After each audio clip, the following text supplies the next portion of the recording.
الحمد لله الذي هدانا للإيمان وأكرمنا بنبي آخر الزمان ووعدنا الجنة يوم الفرقان وأشهد أن لا إله إلا الله وحده لا شريك له شهادة من وحد بالإيمان وأشهد أن سيدنا وحبيبنا وشفيعنا ونبينا وعظيمنا ومولانا محمدا عبده ورسوله الذي خير من صلى وصام صلى الله عليه وعلى آله وأهل بيته وذريته وأصحابه ومن تبعهم بإحسان إلى يوم الدين. أما بعد فقد قال الله تعالى في كلامه المجيد وفي فرقانه الحميد: أعوذ بالله من الشيطان الرجيم.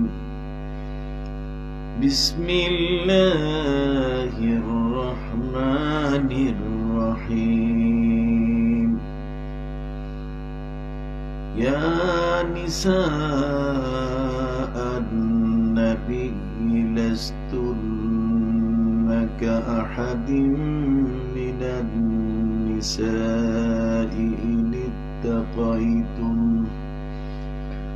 إن اتقيتن فلا تخضعن بالقول فيطمع الذي في قلبه مرض وقلن قولا معروفا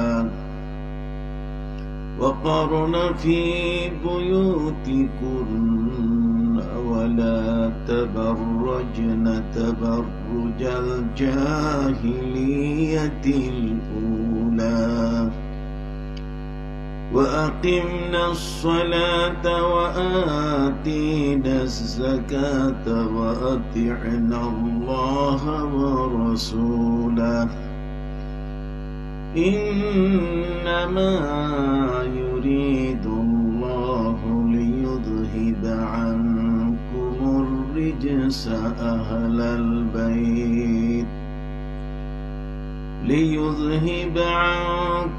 الرجس أهل البيت ويطهركم تطهيرا.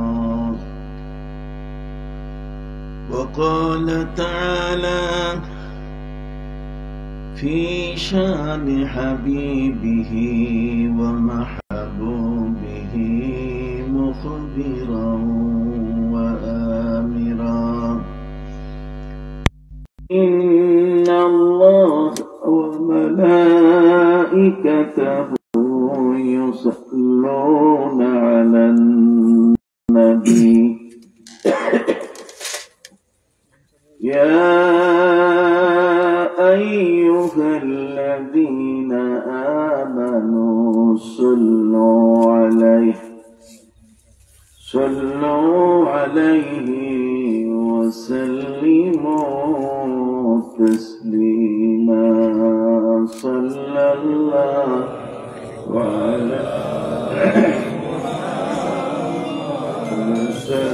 الله عليه وسلم sallallahu ala Muhammad sallallahu alayhi فمحمدنا هو سيدنا فمحمدنا هو سيدنا فالعز لنا لإجابته صلى الله على محمد صلى الله عليه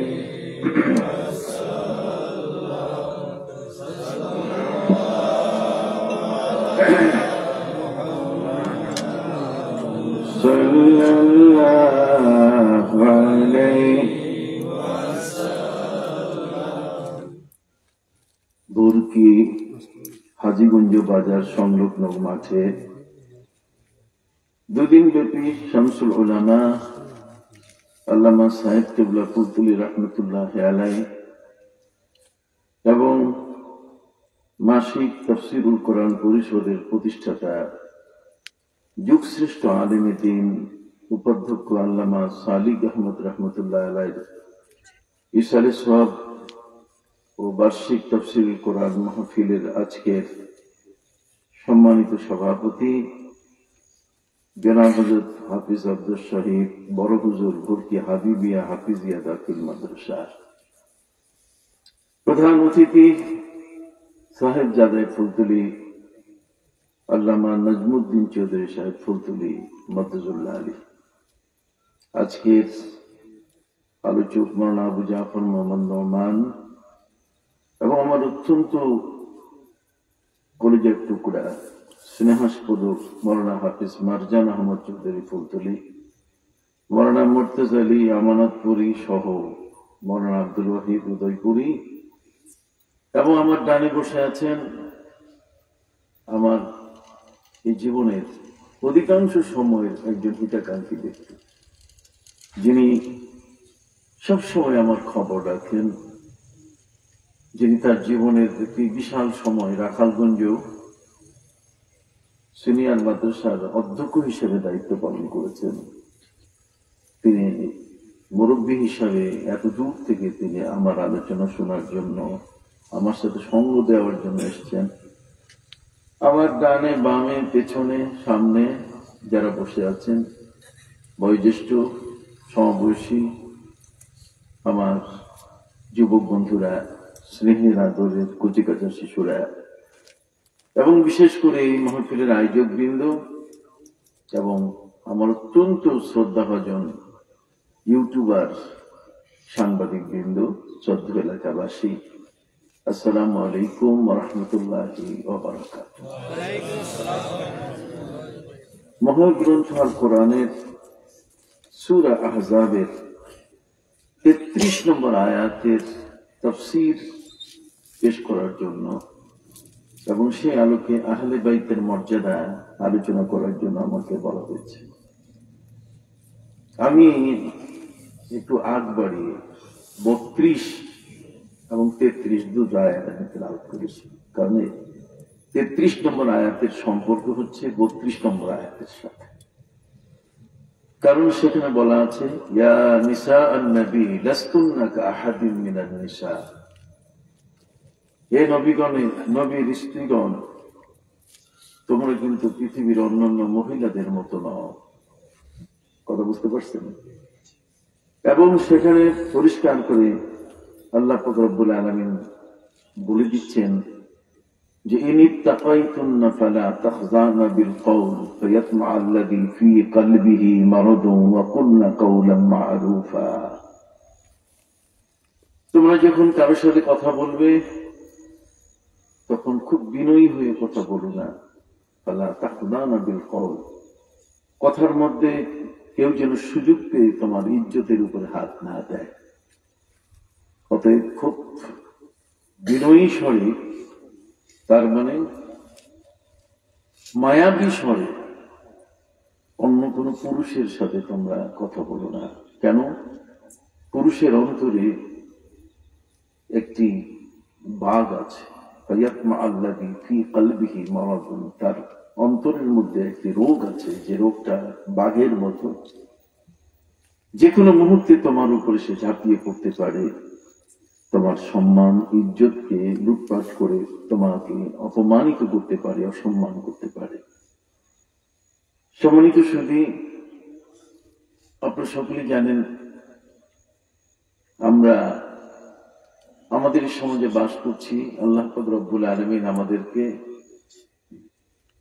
masculine gender এবং feminine gender, পুরুষ এবং নারী, এই দুটো ভাগে আল্লাহ আমাদেরকে সৃষ্টি করেছেন। তৃতীয় কোন জেন্ডার বলতে গেলে কোরআন স্বীকৃতি দেয় নাই। থার্ড জেন্ডার বলতে গেলে পৃথিবীতে কিছু নাই। আল্লাহ নিজেই বলছেন, ওয়া খালাকনাকুম আজওয়াজা, আমি তোমাদেরকে জোড়া জোড়া করে সৃষ্টি করেছি।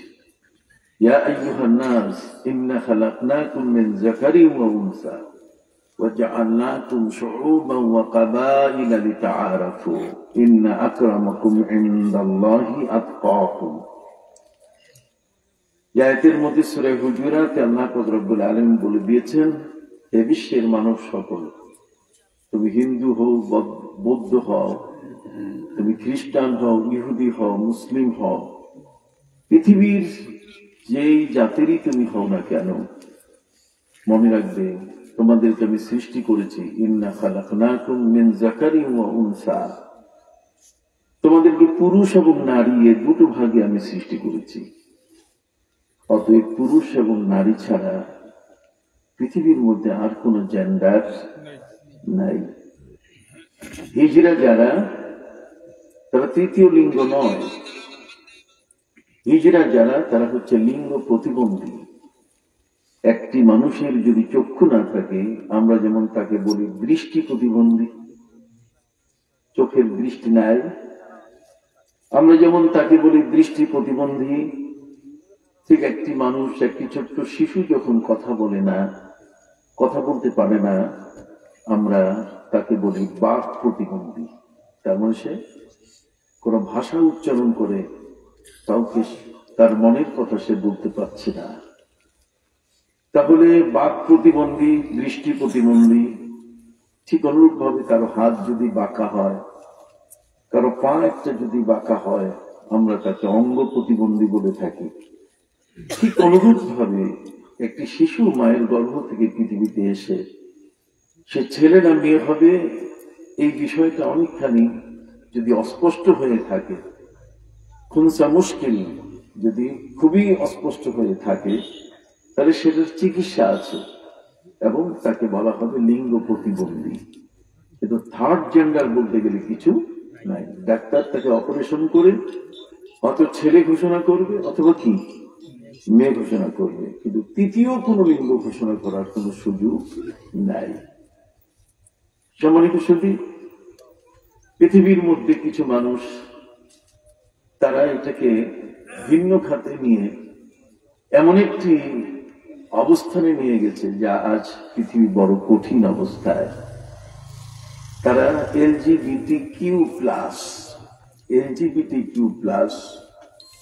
এলজিবিটি হচ্ছে লেসবিয়ান, আর জি হচ্ছে গে, কথা বুঝতে পারছেন? বি তে হচ্ছে বাইসেক্সুয়াল, আর টি তে হচ্ছে ট্রান্সজেন্ডার, আর কিউ তে হচ্ছে কুয়ার। তার অর্থ হচ্ছে যে পৃথিবীর মধ্যে ট্রান্সজেন্ডার যারা, টি নিয়ে কথা বলি, যে একটা পুরুষ মানুষ কিন্তু সে নিজেকে মনে করছে যে আমি একটা মেয়ে। এই পুরুষটা নিজে নিজে মেয়ে মনে করার কারণে তার মনের মধ্যে একটা চাহিদা মেয়ে হিসাবে যে আমার একটা স্বামী দরকার, অথচ তার গোটা দেহটা কি পুরুষ। একটা ছেলের দেহ তার পুরা গায়ে অঙ্গে, তার মানে ছেলের অঙ্গের খাঁচার মধ্যে মেয়ের মন বন্দী। কথা বুঝতে পারছেন? একটা ছেলে মানুষ আপনার বসে আছেন, এটা কি কখনো নিজেরা আমরা কল্পনা করতে পারি মনে মনে যে আমি মেয়ে? কল্পনা করে যায়? এই শিক্ষাটা এখন আমেরিকায়, এই শিক্ষাটা এখন পৃথিবীর ইউরোপ সহ বিভিন্ন জায়গায় ট্রান্সজেন্ডার যারা, তারা এই মতবাদ ছড়িয়ে দিচ্ছে। ফলে সমাজের মধ্যে একদল মানুষ যারা নিজেদেরকে মেয়ে মনে করে, পুরুষ হওয়ার পরও মেয়ে মনে করে, তারা তাদের মেয়ের চাহিদা হিসেবে একজন স্বামী তার প্রয়োজন, অথবা আরেকজন পুরুষকে সে বিয়ে করে। সে নিজেই দৈহিক পুরুষ, আরেকজনকে বিয়ে করতেছে, সেও কি বলেন না, সেও কি। তার এই দুই পুরুষ একসাথে হয়ে যদি তারা ঘরের মধ্যে বাস করে, এটাকে ইসলাম বলেছে সমকামিতা। বলেন এটার নাম কি? এটা টপ বটম ইংরেজিতে বলে। অতএব আল্লাহ পাক রব্বুল আলামিন এই পৃথিবীর মধ্যে নারী এবং পুরুষের দুটো দলে পৃথিবীর মানুষকে তিনি সৃষ্টি করেছেন। ইমাম আবু হানিফা রাহমাতুল্লাহ আলাইহিকে প্রশ্ন করা হয়েছে, ইমাম আবু হানিফা, যদি পৃথিবীর মানুষের মাথার চুল, তার দাড়ি, তার গায়ের পশমগুলো যদি গণনা করা হয়, তাহলে জোর হবে না বেজোর হবে? উনি উত্তর দিয়েছেন জোর হবে, বেজোর হবে না। কেন? আল্লাহ তাআলা প্রত্যেকটি জিনিসকে সৃষ্টি করেছেন কি জোড়া জোড়া, জোড়া জোড়া করে তিনি সৃষ্টি করেছেন বিধায় মানুষের কোন বিষয়গুলোতে কখনো বেজোর খুঁজে পাওয়া যাবে না। যাক সম্মানিত সুধী, সেই নারী, এই নারী যারা, তাদের মধ্যে সবচেয়ে বড় সম্মানীয় নারী হলেন নবী রাসূলগণের স্ত্রী। কথা বলুন। এই জন্যই নবী স্ত্রী, নবী যেমন পৃথিবীর মানুষের জন্য মডেল, নবীর স্ত্রীগণও পৃথিবীর মানুষের জন্য কি মডেল। প্রিয় নবী সাল্লাল্লাহু আলাইহি ওয়াসাল্লামের আদর্শ থেকে আমরা সবকিছু যেমন জানবো, ঠিক অনুরূপ ভাবে নবীর স্ত্রীগণ নবীর কাছে থেকে যা কিছু জেনেছেন, সেই বিষয়গুলো আমাদের জানা দরকার। যদি কোনো কারণে নবীর সম্মান নষ্ট হয়, তাহলে সেই সম্মানটা পুকুরের পাশে বসে যদি আপনি পানিতে নাড়েন, তাহলে ঢেউটা যেমন খেলতে খেলতে শেষ প্রান্তে যায়, অতএব যদি নবীর স্ত্রীগণের মধ্যে এই ধরনের কিছু ঘটনা ঘটে, তাহলে নবী পরিবারের উপর কি আসবে? আঘাত আসবে। অথচ নবী পরিবারকে আল্লাহ পাক রব্বুল আলামিন সম্মানিত করেছেন আহলে বাইত বলে। কি বলে? আহলে বাইত বলে। ইন্নামা ইউরিদুল্লাহু লিইয়ুযহিবা আনকুমুর রিজসা আহলাল বাইত ওয়া ইউতাহহিরাকুম তাতহীরা।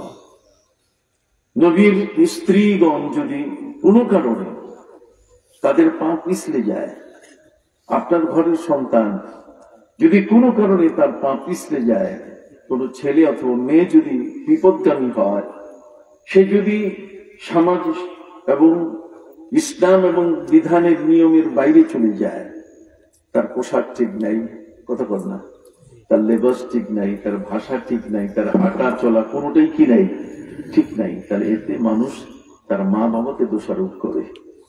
কথা বলেন না? পৃথিবীর মধ্যে এই ধরনের বহু ঘটনা আছে। একজন দরবেশ, তিনি হেঁটে যাচ্ছিলেন একটি কবরস্থানের পাশ দিয়ে। আল্লাহর ওলিদের কাশ, তারা আহলে কাশ হয়ে থাকেন। আহলে কাশ এর অর্থ হচ্ছে তাদের অন্তর চক্ষুটা খোলা থাকে। ফলে মানুষের দিকে তাকালে যেমন তারা বুঝতে পারেন যে মানুষটা এটা ছাগল মার্কা না ভেড়া মার্কা, কথা বল না, না এটা কুকুর মার্কা না এটা বিড়াল মার্কা। তার আদর্শ চরিত্রগুলো আল্লাহর ওলিদের চোখের সামনে কি ভাসে। ঠিক অনুরূপ ভাবে কোন আল্লাহর ওলি যদি কোন মাজার, কোন কবরস্থানের পাশে যান, তাহলে ওই আল্লাহর ওলি আহলে কাফ যদি তিনি হয়ে থাকেন, কাশ শব্দের অর্থ খুলে যাওয়া, তার মানে কবরের ভিতরে কি হচ্ছে আল্লাহর ওলি সেই বিষয়টা বুঝতে পারেন। অথবা একজন আল্লাহর ওলি একটি কবরস্থানের পাশ দিয়ে হেঁটে যাচ্ছিলেন। ওই সময় ওই কবরস্থানের ভিতরে একজন মহিলা, দাফন করা একজন মহিলা, তার সাথে তার আহলে কাশ বস এই মুহূর্তে কথা হচ্ছিল। এই দরবেশ তিনি দেখলেন যে মহিলার কবরে কঠিন আযাব হচ্ছে, এত আযাব হচ্ছে, এত শাস্তি হচ্ছে, যে শাস্তিটা দেখে আল্লাহর ওলি দরবেশ দাঁড়াই গেলেন। সেখানে দাঁড়াবার পরে তিনি তাকে জিজ্ঞেস করলেন, অন্তর্চক্ষু অন্তরের ভাষা দিয়ে তিনি তাকে জিজ্ঞেস করলেন যে মহিলা, তুমি কি তোমার জীবনে কোনো ভালো কাজ করো নাই? তোমার এই গুনাহ লাঘবের জন্য তুমি কি তোমার কোন সুসন্তান দেখে আসো নাই? তোমার এই গুনাহটা মাফির জন্য তুমি কি কোনো সত্তায় জারিয়া কোনো কাজ করো নাই? তুমি তোমার এই গুনাহটা থেকে মুক্তি লাভের জন্য তুমি কি কোনো ভালো জ্ঞান প্রচার করো নাই?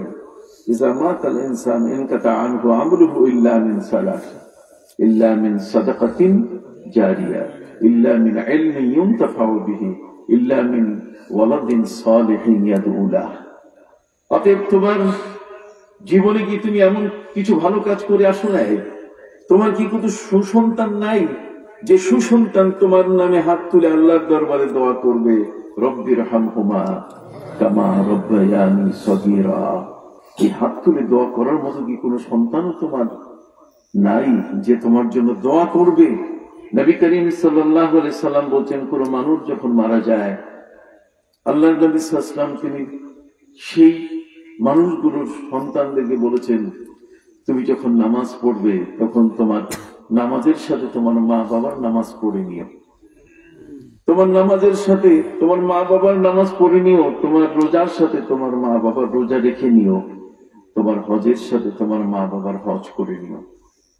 সাহাবা ইকরাম জিজ্ঞেস করেন, ইয়া রাসূলুল্লাহ, ইয়া হাবিবাল্লাহ, নিজের নামাজের সাথে মা বাবার নামাজ কি করে পড়বো? নিজের রোজা এবং হজের সাথে মা বাবার রোজা মা বাবার হজ কিভাবে করব? নবী করিম সাল্লাল্লাহু আলাইহি ওয়াসাল্লাম তিনি বললেন, তুমি কি জানো, মাল মাইয়িতু ফিল কবর ইল্লা কাল গরীকিল মুতাকাদ্দাস ইয়ানতাজিরু দাওয়াতাম মিন আবিন আও আখিন আও সাদিকিল্লাহ। মানুষ যখন মারা যায় তখন সেই মানুষটার অবস্থা এমন হয়ে যায় যেমন সমুদ্রের মাঝখানে কোন লঞ্চ পানিতে ডুবে যাচ্ছে যাত্রী সহ। যাত্রী সহ যখন লঞ্চ ডুবি হয় তখন যাত্রীরা বাঁচার জন্য যে আর্তনাদ করে, যে চিৎকার করে, যে হাহাকার পড়ে যায়, এই করুণ আওয়াজে আকাশ বাতাস ভারী হয়ে যায়। সম্মানিত শুধু তাদের মুখ থেকে আওয়াজ আসে, বাঁচাও বাঁচাও বাঁচাও। এই যে কঠিন বিপদের কণ্ঠ তাদের বেজে উঠে, কথা কয়। সম্মানিত সুধী, প্রিয় নবী সাল্লাল্লাহু আলাইহি ওয়াসাল্লাম বলেছেন, মাল মাইয়িতু ফিল কবর ইল্লা কাল গরীকিল মুতাকাদ্দাস।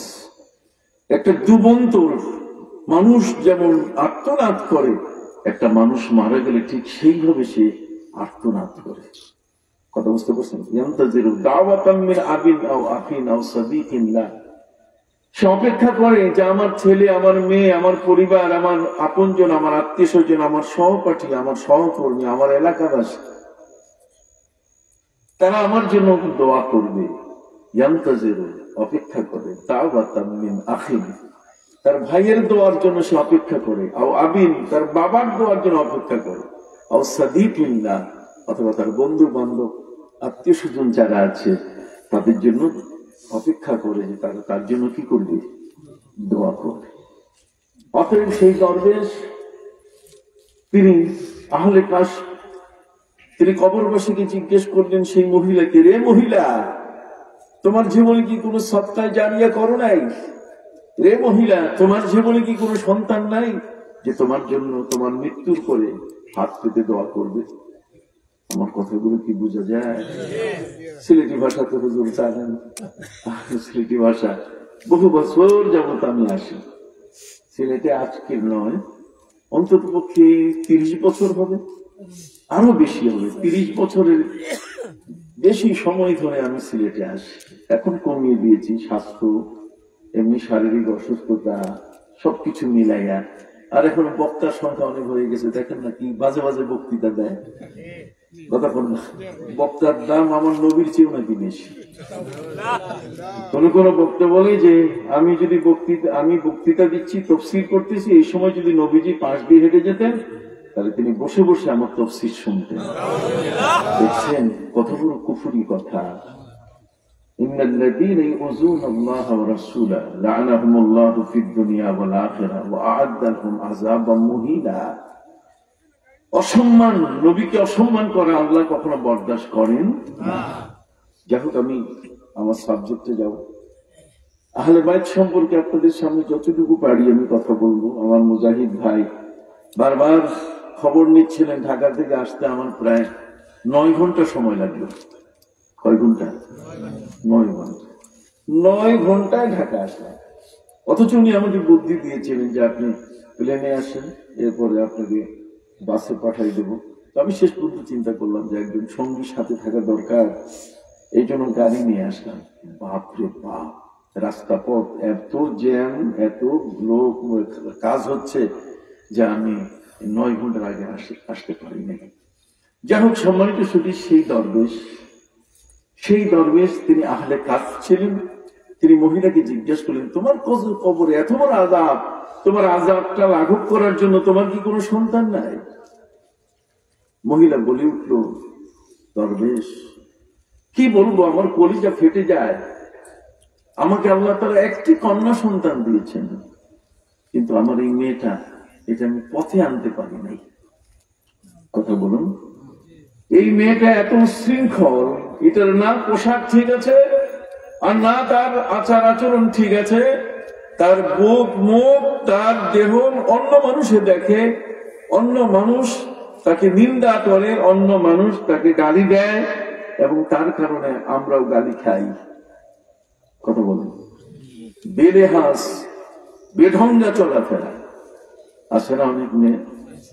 কথা বলেন, অনেক মহিলা এমন আছে যে মহিলা আমাদের সমাজের মধ্যে আমাদের পাশেই বাস করছে, কিন্তু তার চুল সে খোলা করে চলতেছে, ড্যাম কেয়ার, বুকে কোনো কাপড় নাই, পর্দা নাই, জেলবাব নাই, হিজাব নাই, কতক্ষণ না, শরীয়তের বোরকা পোশাক তার গায়ে নাই, নির্লজ্জের মতো, বেহায়ার মতো, উলঙ্গিনী হয়ে রাস্তায় পথে হাঁটে কিনা? আপনি কথা বলেন না কেন? নবী করিম সাল্লাল্লাহু আলাইহি ওয়াসাল্লাম বলছেন, যা খারাজাতিল মারআতু ইস্তাশরাফাত লাহু শাইতান। ইস্তাশরাফা লাহু শাইতান, যখন কোন মেয়ে বের হয় রাস্তায় এইভাবে চুল খোলা রেখে, গায়ের মধ্যে বুকের মধ্যে কোনো কাপড় নাই, পর্দা নাই, বেঢঙ্গা নির্লজ্জের মতো, বেহায়ার মতো রাস্তায় যদি হাঁটে, আমার প্রিয় নবী সাল্লাল্লাহু আলাইহি ওয়াসাল্লাম বলছেন, তখন শয়তান ওই যুবক যারা আছে তাদের চোখের মধ্যে বসে বলে, চোখ মেল দেখ, ওই আরেক যাইতেছে, যাকে দেখার জন্য এক বক্তা বলছে যে আল্লাহর নাম নিয়ে দেখবেন। কথা বুঝতে পারছি? আমি বুঝি না কোথায় কি ভাষা, আমি তো শব্দের নামও জানি না। ফারিয়া কাকে বলে, মারিয়া কাকে বলে, সেও নামও আমি জানি না। কোথায় মান্দানা আর কোথায় দান্দানা, এগুলোর তো কোনো খবর আমাদের কাছে নেই। আমরা পড়ে থাকি কোরআন এবং হাদিসের এই পাতার মধ্যে। কি বলেন, ঠিক কিনা? সম্মানিত শুধু বিসমিল্লাহ বলে আল্লাহর নামে তাকাবেন।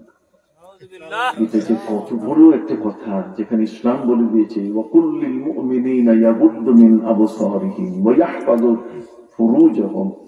আল্লাহ বলেছেন, আপনি ঈমানদার ব্যক্তিদের বলুন যে তারা যেন নারীদের দিকে না তাকায়, চোখটা যেন নিম্নগামী করে। দেখা যাবে না, ইসলামের বিধান বড় চমৎকার। এই বিধান আছে বিধায় আমাদের ইজ্জত বেঁচে আছে, হায়া শরমটা কি বেঁচে আছে। আপনি কথা বলতেছেন না কেন? অসুবিধা হইতেছে? হায়া শরম কি বেঁচে আছে? আমার প্রিয় নবী সাল্লাল্লাহু আলাইহি ওয়াসাল্লাম বলেন, বাসর ঘরের মধ্যে স্বামী আর স্ত্রী দুজনে যদি কোনো ঘরের মধ্যে প্রবেশ করে রাত্র কাটায়, দিনের বেলায় কোন স্বামী যদি তার স্ত্রীকে নিয়ে বিছানায় শুয়ে থাকে, আমাদের গ্রামগঞ্জের মানুষ সবার ঘরের দেয়াল নাই, কেউ বাঁশের বেড়া দিয়ে চতুর্দিকে ঘেরে। কি বলেন? ঘর ঘিরে কি দিয়ে? বাঁশের বেড়া দিয়ে। কতক্ষণ? আরো গ্রামের মধ্যে কেউ পাটখড়ি দিয়ে ঘিরে। নবী করিম সাল্লাল্লাহু আলাইহি ওয়াসাল্লাম বলছেন যে স্বামী স্ত্রী ঘরের মধ্যে ওই সময় যদি বেড়ার ফাঁক দিয়ে যদি কেউ ওই ঘরের ভিতরে দৃষ্টি দেয়, নজর দেয়, নবী করিম সাল্লাল্লাহু আলাইহি ওয়াসাল্লাম বলছেন যে তার চোখের মধ্যে সুই ঢুকাই দিও। কথা বল না, তার চোখের মধ্যে কি ঢুকাই দিও? ঢুকাই দিও। কথা বলছেন না? একজন স্বামী এবং তার স্ত্রী, বৈধ স্বামী, বৈধ কি স্ত্রীটা নয় যে ওই যে জঙ্গলের পাশে গিয়ে আকার বাতাস সাক্ষী রইল, এই কথা কইয়ে বিয়ে করে আনছে, এটা না। কথা বুঝতে পারছেন? ঘরের ভিতরে স্বামী আর স্ত্রী, বৈধ স্বামী বৈধ স্ত্রী আল্লাহ হালাল করে দিয়েছেন তাদের জন্য। হুন্না লিবাসুল লাকুম ওয়া আনতুম লিবাসুল লাহুন্না, একে অপরের পোশাক। ইদা মাদ্দাজিউ সানাইত ফাহা তাসান্নাত ফাকানাত আলাইহি লিবাসা। একজন স্বামী যখন তার স্ত্রীকে টানে নিজের দিকে, তখন সে তার জন্য একটা গায়ের পোশাকের মতো হয়ে যায়। কথা কি বুঝতে পারছি? সম্মানিত সুধী, সেই স্বামী স্ত্রীর বৈধ ঘরে অবস্থানের এই সময়ে যদি কেউ বেড়ার ফাঁক দিয়ে দেখে, তার আমার নবী সাল্লাল্লাহু আলাইহি ওয়াসাল্লাম কি বলেছেন? সুই দিও, চোখে সুই ঢুকাই দিবা,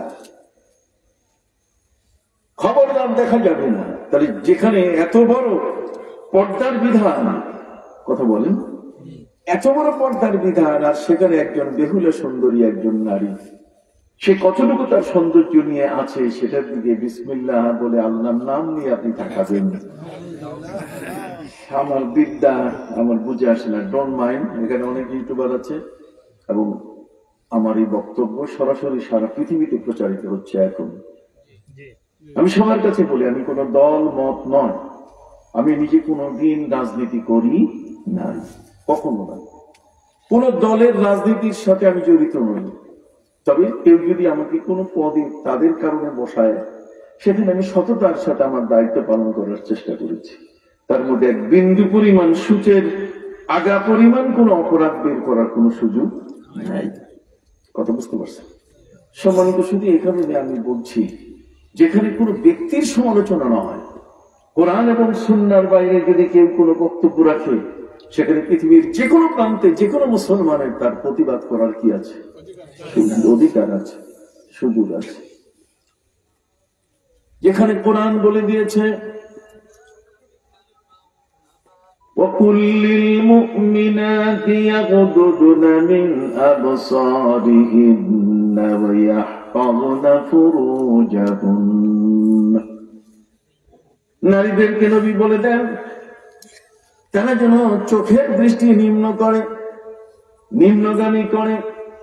আমাদের মেয়েরা বিভিন্ন কালারের বোরকা বানায়, কেউ ফুলের বোরকা বানায়, বিভিন্ন রঙের বিভিন্ন কালারের বোরকা পরে, আর চোখ দুটো খোলা রাখে, লঞ্চ স্টিমারের সাজ লাইটের মতো সারা দুনিয়া দেখে। কথা বল না, পর্দা তো চোখের উপরে, যদিও দেহের উপরে আছে, কিন্তু চোখের উপরে পর্দা কি ফরজ। তাহলে সেই চোখটাকে আপনি অন্য কাজে ব্যবহার করতে পারেন? সম্মানিত শুধু কথার মধ্যে পর্দা আছে। আজকের আয়াতের মধ্যে আল্লাহ রাব্বুল আলামিন বলে দিলেন, ইনিত্তাকাইতুন্না ফালা তাখদা'না বিল কওল ফায়াতমা'আল্লাযী ফী কলবিহি মারাদুন ওয়া কুলনা কওলাম মা'রুফা। বড় করে বলুন সুবহানাল্লাহ। আমাকে আহলে বাইতের সম্বন্ধে বলছেন, আমি বলবো, কিন্তু এখানে একটা পয়েন্ট, আমার ইমানি দায়িত্ব বলা। আমার মায়েরা আলোচনা শুনতেছেন, নিশ্চয়ই তারা, না হলে এটা ইউটিউবে আজকে না হোক কালকে এর ভিউজার, এর দর্শকের সংখ্যা কিন্তু বাড়তেই থাকবে। কথা বুঝতে পারছেন? সম্মানিত সুধী বন্ধুরা আমার, এই পৃথিবীর মধ্যে আপনি দেখবেন মানুষের এই যে কলবটা, এটা মারাত্মক। এই কলবটা কখনো শয়তান হয়, কখনো ওইটা বেঈমান হয়, কখনো এটা মুনকার হয়, কারো কথা শুনতে চায় না। কথা বুঝতে পারছেন? কাযালিকা ইয়াতবাউল্লাহু আল্লাযীনা আলা কুল্লি কলবিন মুতাকাব্বিরিন জাব্বার। এই কলবটা কখনো মুতাকাব্বির হয়, এটা কখনো এমন বেপরোয়া হয়ে যায়, কাউকে মানতে চায় না। কথা বল, সেই কলবের মধ্যে একটা কলব এমন, فَأَمَّا الَّذِينَ فِي قُلُوبِهِمْ زَيْغٌ فَيَتَّبِعُونَ مَا تَشَابَهَ مِنْهُ ابْتِغَاءَ الْفِتْنَةِ। কিছু মানুষের কলব এমন আছে বাঁকা, কথা শুনে না, কথা বলে না, কথা শুনতে চায় না। আমরা বলি নবীর নামে এটা বলো না ওটা বলো না, কিন্তু সে হইতেই আছে। কথা বুঝতে পারছেন? ঠিক অনুরূপ ভাবে আজকে আয়াতের মধ্যে আরেকটা কলব মানুষের মধ্যে আছে, এটার নাম হলো লোভী কলব। কলবটার মধ্যে একটা লালসা আছে। আপনি জানেন লোভ, লালসা, মোহ, মাৎসর্য, কাম, ক্রোধ, এই ষড়রিপু, এগুলো মানুষের অন্তরের ভিতরে, মানুষের ভিতরে যাতে না থাকে, এই জন্য আমরা আল্লামা সাহেব কেবলা রহমতুল্লাহ আলাই ফুলতলি দরবারে আমরা যাই সারসিনা দরবারে, আমরা যাই ফুরফুরা দরবারে, আমরা যাই জনপুরি দরবারে, আমরা যাই এ কারণে যাতে করে আমাদের এই সরল রিপু যেটা ক্যান্সার, কথা বল না, লোভ, লালসা, মোহ, মাৎসর্য, কাম, ক্রোধ, এগুলো মানুষের ভিতরে থাকলে সে মানুষটা ভালো থাকে না। ক্যান্সার রোগ হলে যেমন মানুষটা অস্থির হয়ে যায়, তার কোনো শান্তি আরাম বলতে গেলে কিছু থাকে না, কিন্তু এই 6টা রোগ যদি মানুষের ভিতর থাকে, লোভ, লালসা, তাহলে সেই লোকটাও কিন্তু এরকম অস্থির হয়ে থাকে, কোনোভাবে সে ভালো মানুষ আর হয়ে থাকতে পারে না। এই জন্য ভাইরা আমার, এই কলবটা যেন কোন ক্রমে লোভী না হয়। আমার প্রিয় নবী সাল্লাল্লাহু আলাইহি ওয়াসাল্লাম হযরত আম্মা জান আয়েশা রাদিয়াল্লাহু তাআলাকে তিনি বলেন, আয়েশা, তোমার প্রতি আমার সবচেয়ে বড় একটা নসিহত শোনো, তোমরা কিন্তু অন্যান্য ওই রাস্তায় হাঁটা মহিলাদের মতো নও, কথা বল না, তোমরা রাস্তায় হাঁটা মহিলাদের মতো কিন্তু নও, তোমরা হলে পৃথিবীর সর্বশ্রেষ্ঠ নবীর স্ত্রী, তোমাদের মর্যাদা অনেক বড়। আল্লাহ তাআলা তোমাদেরকে পবিত্র করার জন্য স্বতন্ত্র আয়াত নাযিল করেছেন সূরা আহজাবে, ইন্নামা ইউরিদুল্লাহু লিইয়ুযহিবা আনকুমুর রিজসা আহলাল বাইত ওয়া ইউতাহহিরাকুম তাতহীরা। তোমাদেরকে পবিত্র করার জন্য আল্লাহ তাআলা এই আয়াতগুলো নাযিল করেছেন। অতএব তোমাদের মধ্যে যেন কোনো অবস্থায় অপবিত্রতা, কোন গোবর, কোন বিষ্ঠা অথবা এই ধরনের নাপাক কোন জিনিস যেন তোমাদেরকে স্পর্শ করতে না পারে। তোমরা থাকবে তোমাদের প্রিয় স্বামী অর্থাৎ নবী মুহাম্মদুর রাসূলুল্লাহ সাল্লাল্লাহু আলাইহি সাল্লামের মতো পবিত্র, কথা বল না, কি থাকবে? পবিত্র থাকবে। তোমরা তো সহবতে এসেছো, তাই না? আর সহবত মুতাআসসিরাতুন, সৎসঙ্গে স্বর্গে বাস আর অসৎ সঙ্গে সর্বনাশ, কথা বল না। অতএব ভালো মানুষের সঙ্গী তোমরা হবে। ওয়াহিব্বুস সালিহিনা ওয়া লাস্তু মিনহুম লাআল্লাল্লাহা ইয়ারযুকুনি সালাহা। এই ভালো মানুষ হতে পারি নাই, কিন্তু ভালো মানুষের সাথে যদি আমি হই, তাহলে ভালো মানুষের সাথী হলে মানুষ আমাকে ভালো হিসেবে গণ্য করবে। ধানের সাথে যেমন চিটা, ধানের সাথে যেমন পাটান, যে ধানের সাথে যেটাতে কোনো চাল নাই, কিছু নাই, এই চিটাটা যেমন ধানের সাথে বিক্রি হয়ে যায়। আল্লামা শেখ সাদি রহমতুল্লাহ আলাইহি তিনি তার গুলিস্তার মধ্যে লিখতেছেন, বসে তার মধ্যে লিখেছেন, শুনিদাম কে দররোজ উম্মীদ বিন, শুনিদাম কে দররোজ उम्मीद बीन बदारा बबख्शद बने का करीम, बदारा बबख्शद बने का करीम। আল্লামা শেখ সাদি রহমতুল্লাহ বলছেন, আমি শুনেছি, আমি শুনেছি দররোজ দিন, কিয়ামতের কঠিন দিনে, কথা বুঝে গেছে, যেদিন ভালো এবং মন্দের বিচার হবে। আমি শুনেছি, শুনিদাম কে দররোজ উম্মীদ বিন, যেখানে আশা থাকবে বাঁচার, আবার অপমান লাঞ্ছনারও ভয় থাকবে, কথা বল না, অপমান লাঞ্ছনারও কি ভয় থাকবে। ফাম্মা মান উতিয়া কিতাবাহু বিয়ামিনিহি, যখন কারো ডান হাতে দেওয়া হবে আমলনামা, কথা বল না, ফায়াকুলু হাউমুকরাউ কিতাবিয়া। অন্য আয়াতের মধ্যে আরোই আসছে, ওয়াইলা আহলিহি মাসরুরা, সে তার নিজের আপনজনের কাছে গিয়ে বলবে, দেখো আমি কত ভালো কাজ করেছি। আর যখন তার বাম হাতের মধ্যে বদ আমলের সবকিছু এসে যাবে, কথা বোঝেন নাই, সে সাবুরা হয়ে যাবে, সে এত বেশি মৃত্যুকে কামনা করবে। কিয়ামতের ময়দানে মৃত্যুকে কামনা করলে মৃত্যু কোনদিন তার কাছে আসবে না, কথা বল না।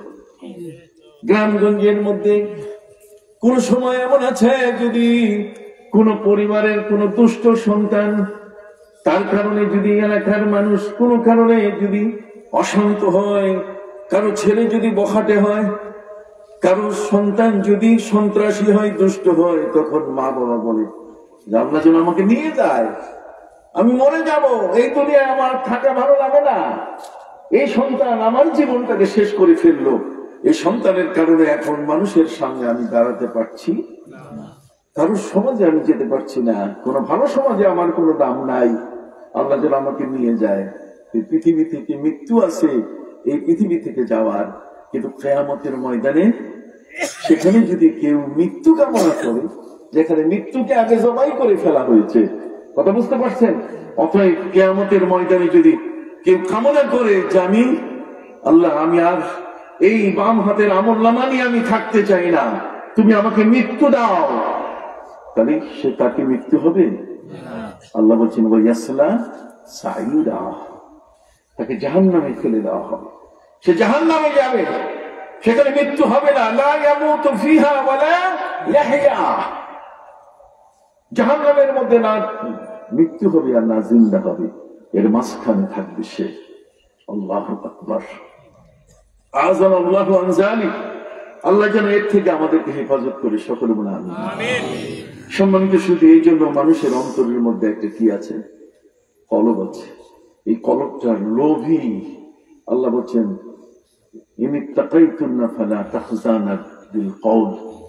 আমার নবীজি হযরত আম্মা জান আয়েশাকে বলছেন, আয়েশা স্ত্রীদেরকে তিনি বলছেন যে আমার স্ত্রীরা যদি কথা বলো, কেউ যদি এসে তোমাদের সাথে সামনে কথা বলে, তাহলে বাড়িতে এসে কথা বললে খবরদার তার সাথে কথা, ওভার টেলিফোনে যদি কথা বলে, আসে না, হ্যালো রিং চলে আসছে, আপনি কথা বলছেন, মা বোনদের ক্ষেত্রে বলছি, সেক্ষেত্রে ভাইয়া আপনি কেমন আছেন, আপনি কখন আসবেন, আসেন চা খাইয়ে যান, বলা যাবে না, কথা বল না। মা বোনদের এটা বলার কোন সুযোগ নাই। মা বোনরা তার নিজেদের ঘরে বসে পরপুরুষের সাথে যদি কথা বলে, তাহলে সেই কথার মধ্যে যেন পরপুরুষটা মোটেও চান্স না পায়, কথা বল না, আমি বুঝাইতে পারছি কিনা, চান্স যেন না পায়, সে যেন পরে আরেকটা রিপিটেশন, আরেকটা ফোন যেন সে না করে, যে আপা সেদিন তো কথা অল্প হইল, আজকে একটু কথা বলি। নাউযুবিল্লাহি মিন যালিক।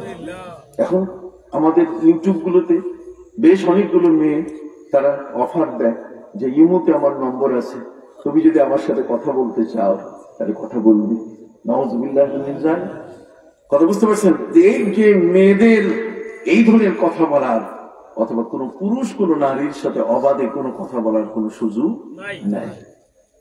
এই জন্য নবীজি বিশেষ করে আম্মা জান আয়েশা রাদিয়াল্লাহু আনহাকে বললেন কি, যে যদি আল্লাহর প্রতি ভয় থাকে, এর তাকাইতুম না, তাকওয়া, তাকওয়া বলে ওই জিনিসটা যে হারামের পাশে যাতে আমি না যাই, এই জন্য কিছু হালালকেও ছেড়ে দেওয়া, কথা বলেন, হালালকেও কি ছেড়ে দেওয়া। আপনি দেখবেন বর্ডারের মধ্যে একটা নমস্লাম আছে, তার মানে বর্ডারের মধ্যে একটা জায়গা আছে, একটা বর্ডারের চিহ্ন, আর তার আগে এখানে আরো 100 গজ জায়গা, এই 100 গজ জায়গার মধ্যে আপনি যাবেন না, কথা বুঝতে পারছেন? যদিও সেটা আন্তর্জাতিক অংশ, সেখানে আপনি যাইতে পারেন, কিন্তু তারপর আপনি যাবেন না, কারণ আপনি গেলে গুলি খেতে পারেন, কথা বল না। হারাম, হারামের কাছে অবতীর্ণ হওয়া যাবে না, হারামের পাশে যেন আমি না পড়ি, না যাই, এই জন্য আমাকে হারামের থেকে হালাল যেটা আছে তার বর্ডারে, সেই বর্ডারেও যাওয়া যাবে না, অথচ সেখানে যাওয়া আপনার কি আছে, অনুমতি আছে। অনেক ঘাস, ঘাসের বাগান, ঘাস চাষ করেছে, তার পাশ দিয়ে আপনি যদি আপনার ছাগলগুলো নিয়ে আসেন, তাহলে সাইনবোর্ড দেওয়া আছে সরকারি ভাবে, যদি কারো ছাগলে এই ঘাস খায় তাহলে খোয়ারে দেওয়া হবে, জেল দেওয়া হবে। আগে ছাগলের জেলখানা ছিল তো, কথা বলে না, গরু ছাগলের জেলখানা ছিল কিনা, ইভেন মুরগিরও জেলখানা ছিল, কথা বলে, হাঁসেরও জেলখানা ছিল, কথা বলে। তাহলে মুরগির জেলখানা, হাঁসের জেলখানা, গরু ছাগলের কি জেলখানা ছিল, পয়সা দিয়ে ছাড়াই আনতে। এটা কোরআনের সেই হযরত দাউদ আলাইহিস সালামের সেই ঘটনা। কথা বুঝতে পারছেন? একজনের ছাগল আরেকজনের ফসল খেয়ে তার ফসল নষ্ট করবে, ইসলাম সেটা অনুমতি দেয় নাই। দস্তুর মতো সেখানে জরিমানা ব্যবস্থা করেছে, এটা ইসলামী শরীয়তে বৈধ। কথা বলছে, যাতে করে কেউ হাঁস মুরগি এইভাবে ছেড়ে না রাখে, ছাগল যেন গলায় রশি না বেঁধে সে যেন আল্লাহর সার হিসাবে গরুগুলোকে যেন ছেড়ে না দেয়। আপনি কি কষ্ট পাইতেছেন? আমি ভালো কথা কইতেছি, কথা বুঝতে পারছেন? কইতেছি এই কারণে, এই মেয়েদেরকে হেদায়েত করা এখন বড় কঠিন। কবি বলে দিয়েছেন, আসবে ভাই দুদিন পরে পুরুষ যাবে রান্না ঘরে, আসবে ভাই দুদিন পরে পুরুষ যাবে রান্না ঘরে, মেয়ে চলবে এই বাজারে করবে কোট কাচারি, আখেরি জামানা বলিতে মানা, বলতে গেলে ধৈরা মারে রে, কইতে গেলে একটা লাল গানের ভাত খাওয়াই দিবে, অবস্থা এমনই করতে চাই। সম্মানিত শুধু মানুষের অন্তরের মধ্যে একটা নেকড়ে ভাগ আছে। নেকড়ে বাঘটা এমন, এই বাঘটা এমন, এটা সবসময় ওত পেতে আছে। যদি ম্যাডাম কোনো মতে সুযোগ দেয়, স্বামী নাই বিদেশে স্বামী, কথা বল না, অথবা স্বামী ঢাকায় অথবা চিটাগাঙ্গে, অথবা স্বামী এখন তার ব্যবসা বাণিজ্য নিয়ে ভীষণ ব্যস্ত, তার ফিরতে অনেক সময় লাগবে। ঠিক এই সময় ওভার টেলিফোনে কথা বলার মেয়েদের অভ্যাস আছে কিনা? জোরে বলেন, আছে কিনা? এই জন্য এই আয়াতের মধ্যে আজকে যেটা বলা হয়েছে, সেই আয়াতের তাফসীর ওটা বাদ দিয়ে তো আমি আহলে বাইতে যেতে পারতেছি না। কোরআন বলে দিয়েছে, ইনিত্তাকাইতুন্না ফালা তাখদা'না বিল কওল, খবরদার, কথার পর্দা আছে। যদি পরপুরুষে কথা বলে, তাহলে সেই কথাতে যেন তোমার মনটা সে যেন না পায়। তুমি খবরদার কথায়, তোমার মুখের কথায় তোমার মনটাকে বেচা বিক্রি করে দিও না। ফালা তাখদা'না বিল কওল, কেন? ফায়াতমা আল্লাযী ফী কলবিহি মারাদুন, তার অন্তরের মধ্যে যে অন্তরটা আছে, সেটা কলবটা, একটা কলব আছে, যে কলবটা হচ্ছে অসুস্থ। ওটা মেয়ে মানুষ পাইলেই ওর দিকে লাফাই পড়তে চায়। কতক্ষণ? এই জন্য সম্মানিত শুধু পুরুষ হলো মোমবাতি, পুরুষ হলো কি? কথা কয় না, মাশাআল্লাহ, আপনি কি ওটার সাথে একমত না? পুরুষ হলো কি? আর মহিলা মানুষ হলো মোমবাতির মাঝখানে যে সুতাটা আগুন লাগায়, আগুন। কথা বলছেন? মহিলা হলো আগুন, আর আপনি হলেন কি? মোমবাতি। মোমবাতি শক্ত না নরম? না না, শক্ত। এখন এই যে শীতের সময় দেখেন, আপনি মোমবাতি এই বড় মোমবাতি আপনি দেখেন, একটা মোমবাতি দিয়ে মাথা পাঠাই দেওয়া যায়। কথা বুঝেন নাই? এত শক্ত। হ্যাঁ, আর সেই শক্ত মোমবাতিটা, এটার উপরে যে ছোট্ট একটা সুতা আছে, সেই সুতাটাতে আগুন দিলে আর মোমবাতির কিছুই থাকে না, জ্বলে পড়ে কি হয়ে যায়? ছাই হয়ে যায়। কেন? তার পুরুষের অন্তরের মধ্যে একটা নেকড়ে বাঘ আছে। অতএব সাবধান পৃথিবীর নারীরা, কোন অবস্থাতেই যেন তোমার এই মনটা যেন পুরো পরপুরুষে খুঁজে না পায়। কথা খেয়াল করেছেন? তার পর্দার এত বড়, কথার পর্দা, চোখের পর্দা, ভাষার পর্দা, হাতের পর্দা, পায়ের পর্দা, কতক্ষণ না? চলাফেরা, উঠা বসা সবখানে কি পর্দা? আচার আচরণের পর্দা। আর সেই পর্দার জায়গায় আপনি বলতেছেন বিসমিল্লাহ বলে আল্লাহর নাম নিয়ে একটু তাকাই দেখছেন। চোখ থেকে আপনি একজন নারী, যার গায়ের মধ্যে যার পোশাক নাই, গুরুমহীন, যার বুক দেখা যায়, কথা বল না, যার দেহ স্পষ্ট ভাবে দেখা যায়, আর সেই দিকে আপনি উদ্বুদ্ধ করছেন। আল্লাহর সৃষ্টি দেখার জন্য তো এই ওয়াজ প্রয়োজন, আরো কত কিছু আছে। কথা খেয়াল করেছেন? আমরা এগুলো নিয়ে এখন খুব চিন্তায় আছি। আমি আশা করি এই ধরনের বক্তাকে আরো কিছু ট্রেনিং দিয়ে মাঠে তাদেরকে বসতে দেওয়া উচিত, না হলে তাদের মুরব্বীদের বদনাম হচ্ছে। কথা বলেন, তাদের মুরব্বীদের কি হচ্ছে? বদনাম হচ্ছে। তারা যাদের কথা বারবার উচ্চারণ করে নিজের পরিচয় দেয়, তাদের অপমান হচ্ছে। কথা বুঝতে পারছেন? আমি মনে করি এগুলো নজর দেওয়া উচিত এবং ব্যবস্থা নেওয়া কি উচিত। যাই হোক, সম্মানিত সুধী, সেই দরবেশ ওই কবরের মহিলাকে জিজ্ঞাসা করছে, মনে আছে কিনা?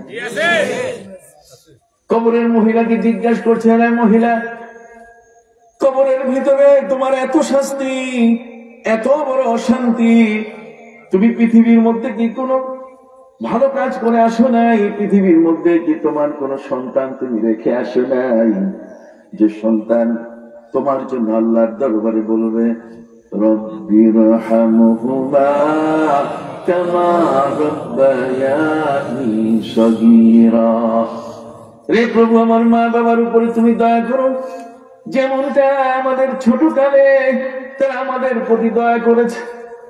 শিশু যখন ছিলাম তখন সেই মা আর বাবা আমাদেরকে রেখে কোথাও যান নাই, বুকের সাথে মিশায় রেখেছেন। আমিও যেন জীবনের কোন এক অবস্থায় আমার মা বাবাকে বুড়ো হওয়ার কারণে যেন দূরে সরাই না দিই, আমার মা আর বাবাকে কোনোদিন যেন আমাদের থেকে দূরে সরাই না দেই। প্রভু, তুমি আমাকে সেই শক্তি দাও। সুবহানাল্লাহ বলেন। সম্মানিত সুধী, সেই মহিলা উত্তর দিল যে আমার অন্য কোনো ভালো কাজ করতে পারিনি, আমার একটা মেয়ে আছে, সেই মেয়েটা এত নির্লজ্জ, এত বেহায়া, আমি তাকে বহুবার চেষ্টা করেছি পথে আনাবার, সে কোনোভাবে পথে আসে নাই।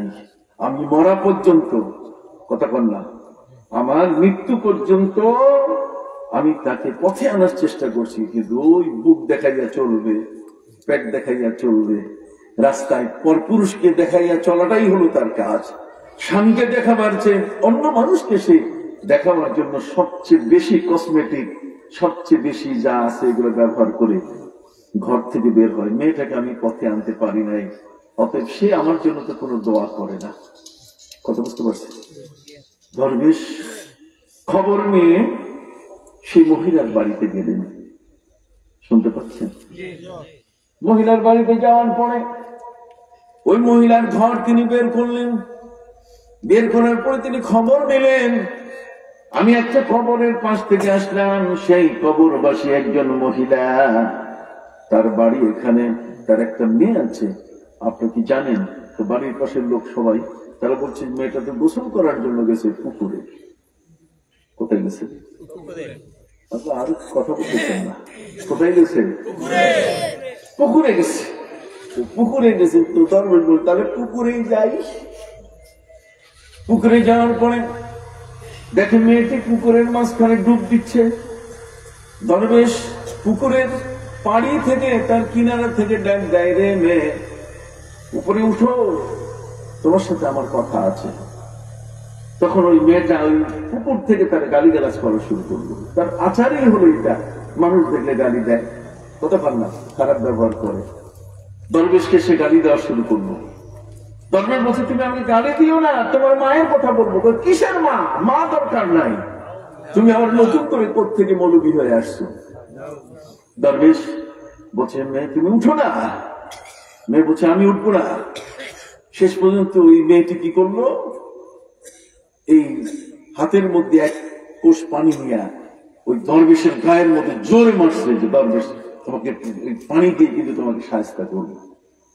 দরবেশ দেখলেন যে এটা তো আসলে বেয়াদব মেয়ে, এটা তো আসলে লজ্জার শরম নাই, এটা আসলে তো ভালো মেয়ে না। ওর মা তো ঠিকই বলছে, কতক্ষণ কবরে যে মা, সে মা কি বলছে?